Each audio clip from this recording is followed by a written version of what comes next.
¿Qué onda, camarada? Su amigo Tona otra vez.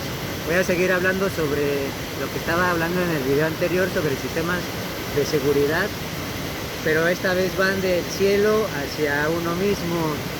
Como Dante es nuestro filósofo que vamos a retomar hoy, empieza a hacer una teoría sobre los tormentos depresivos.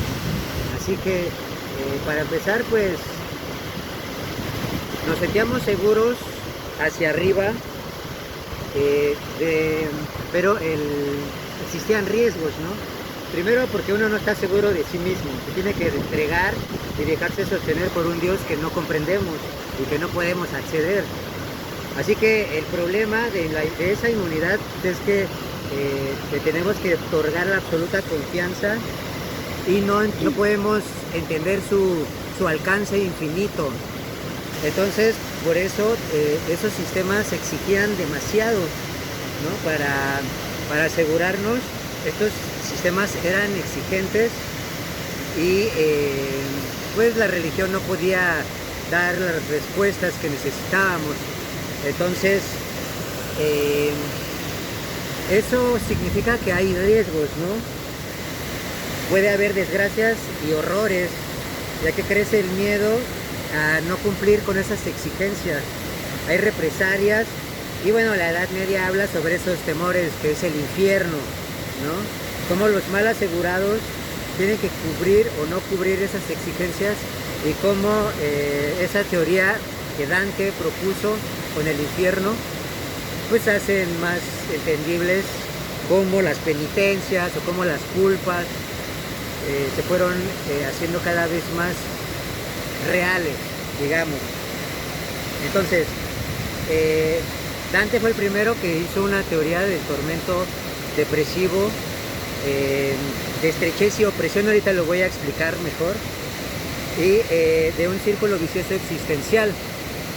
Entonces, esta teoría alberga cobijo en lo falso y lo negativo, en la desesperanza encerrada en uno mismo, o sea, la no esperanza encerrada en uno mismo, y que da una idea de que el infierno es un mundo futuro apocalíptico de egoísmos. Entonces, Dante nos explica cómo cada condenado está encerrado en su propio espacio de tormento. Digamos que por un lado está la esfera de Dios y de este lado está la esfera del mundo, donde la esfera de Dios pues está esplendoroso, está arriba y da el éxito, y la esfera del mundo es oscuro, son historias de fracaso y de frustración. Así que en el centro del mundo está el príncipe, es decir, el príncipe que está más alejado de Dios, ¿no? Entonces, este ángel caído se apartó de Dios y se volvió hacia sí mismo, ¿no? No necesita ser complementado con nadie, puesto que se divorció de Dios, ¿no? Hizo un imperio de un abismo melancólico de horror y de negaciones. Entonces, ¿cómo tiene adeptos ¿por qué tuvo tanto éxito esta idea? Pues porque las ideas negativas son como infecciones que se van expandiendo en la cabeza de cada uno, ¿no? Y moviliza seguidores pues, encerrados en sí mismos. Entonces aparece la primera ola individualista.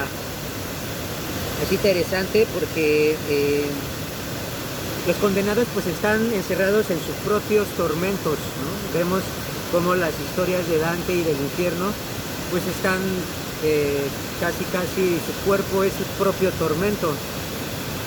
Entonces, ¿pero qué es la depresión? Vamos a hacer una metáfora de lo que ya estaba hablando sobre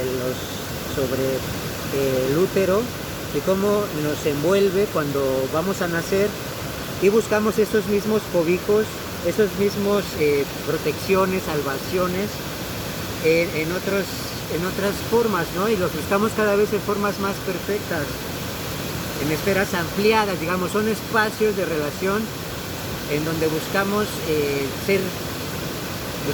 esferas iluminadas y radiantes, esferas enormes, grandes, redondas. Entonces buscamos cobijo, nuestras esferas, en otras esferas más grandes, por ejemplo la familia, la sociedad, el Estado, la nación.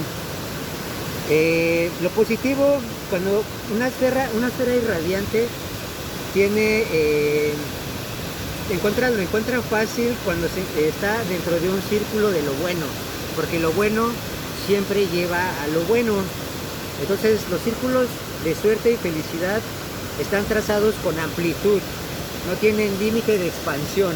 Así se habla de los héroes. Los héroes, si vemos en las películas, son personas muy pues con esferas muy ampliadas, ¿no?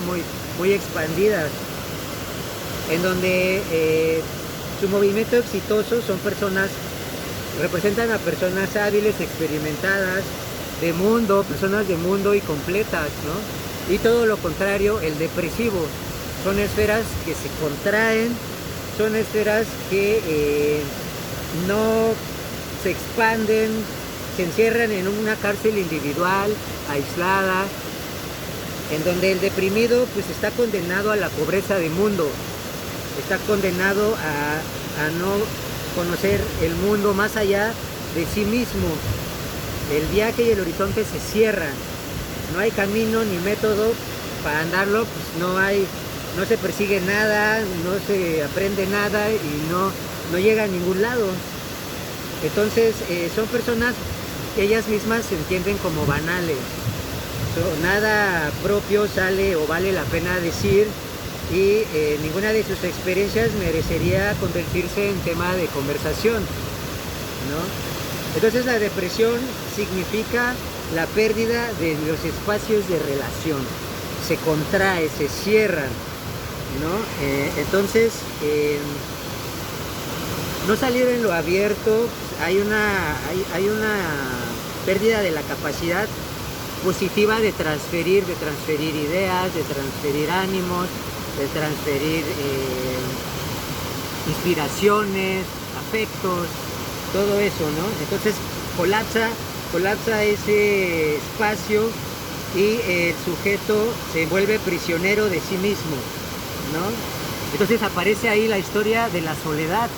La soledad creo que no existía durante los temas de cobijo anteriores. Es nuevo esto de la soledad, ¿no? Es un poco construcción de los sistemas de inmunidad nuevos, metafísicos, pero que a partir de ese momento empiezan a ser menos metafísicos y más realistas. Ahorita lo vamos a explicar. Entonces, el lenguaje de la depresión pues es una separación entre Dios, entre el diablo o los demonios y Dios, ¿no? Cada vez se separan más. Entonces, Satán desde el punto de vista moderno es el prototipo de la individualidad, ¿no? Satán es un genio melancólico con una mirada vacía y obstinada y que niega lo existente o lo real con asco, y que el futuro lo ve que va a fracasar, ¿no? El futuro no le parece positivo, optimista. Entonces crea una antiesfera de la esfera de arriba contra una esfera de abajo, y se divorcia, pero está solo, pero por elección propia. Entonces el ángel rebelde es el prototipo también de una inteligencia autorreferencial.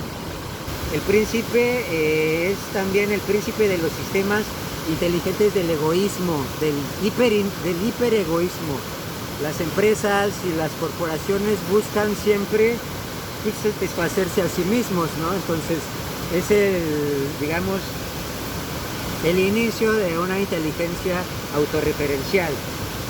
También Dante da una idea sobre la cultura de la terapéutica y de la psiquiatría, que es el purgatorio. El purgatorio, pues más que nada son como juicios morales acerca de lo que es salvable y de lo que no es salvable, ¿no? De las buenas aventuras a las malas aventuras o a la perdición. de la esperanza y de lo que no tiene esperanza, ¿no? Freud después hace un estudio sobre melancolía y duelo, pero pues básicamente es hablar sobre lo mismo, ¿no? Sobre cuestiones moralizantes de qué es lo bueno y qué es lo malo. Entonces, en la economía de Dios, el purgatorio también se vuelve una institución de crédito, ¿no? En la equivalencia entre deuda, culpa y cómo debes de pagar tu culpa, cómo debes de pagar tus deudas. Entonces, ¿por qué son tan positivas estas ideas en la sociedad? Se piensa que fueron ideas que normalmente estaban ocultas y que salen a la luz, se desocultan, o que simplemente pues apoyan una fantasía de dolor, ¿no? Que representan lo irrepresentable. Se trató de hacer un juicio moral sobre penitencias, sobre acciones en esta vida y penitencias infinitas. Entonces como que no cuadraba, como que no había una realidad, ¿no? Simplemente se dejó de monopolizar el infierno, después dejó de monopolizar lo moral o lo no moral, y pues simplemente se vio que simplemente es el mundo real lo que estamos viviendo, ¿no? El mundo es el infierno. Entonces estamos arrojados ahí por suerte, el azar, estamos arrojados en este mundo. Si la persona que vive en el infierno pues se encuentra, no necesita un más allá, o sea, ya no necesita estar creyendo en algo porque lo está viviendo, ¿no? No tiene que ser imaginado, no es ninguna región del otro lado, es el más acá y siempre estamos aquí, ¿no? Un absoluto, y es sin sentido, o sea, vivimos algo que a veces no le encontramos sentido ni razón, pero que lo estamos viviendo, ¿no? Entonces hay un tránsito, ¿no? Entre lo metafísico de los estados europeos y la posmodernidad, bueno, y lo posmetafísico moderno, que lo metafísico es un sentido originario, da un sentido originario al vivir y un cuidado de Dios, mientras que lo moderno ahora es un sinsentido, es azar, es suerte, estamos arrojados aquí en el infierno. Y anticipa lo malo, tienes que anticipar siempre lo malo. Entonces, vivimos en una realidad donde no hay corazón. El corazón no existe en esta realidad. Y penetra todo, o sea, no tener corazón penetra todas las modalidades de existencia, locales o donde estemos. Entonces el exterior, que es lo más próximo, también es lo más íntimo, lo más propio, lo más interior, y representa un pliegue, lo íntimo con el exterior. Entonces, vamos a hablar solo los jamás equivocados y los no expuestos a ningún peligro, siguen protegiendo el secreto de cómo se inmuniza uno contra la dura realidad. Es decir, en tiempos de penuria debemos conservar el sentido de la necesidad de conformación positiva de esferas. Es decir, tenemos que tener esferas irradiantes, esferas positivas, esferas en expansión, ya que en medio de la depresión y del exterior infernal universal, pues esa es la clave de cómo alargar más el fin, ¿no? Tener esferas irradiantes, espacios de relaciones con muchos, con la mayoría, bueno, hacer amistades, hacer contactos, hacer transferencias positivas, ese va a ser una buena clave. Así que seguimos con el siguiente video y un saludo para todos.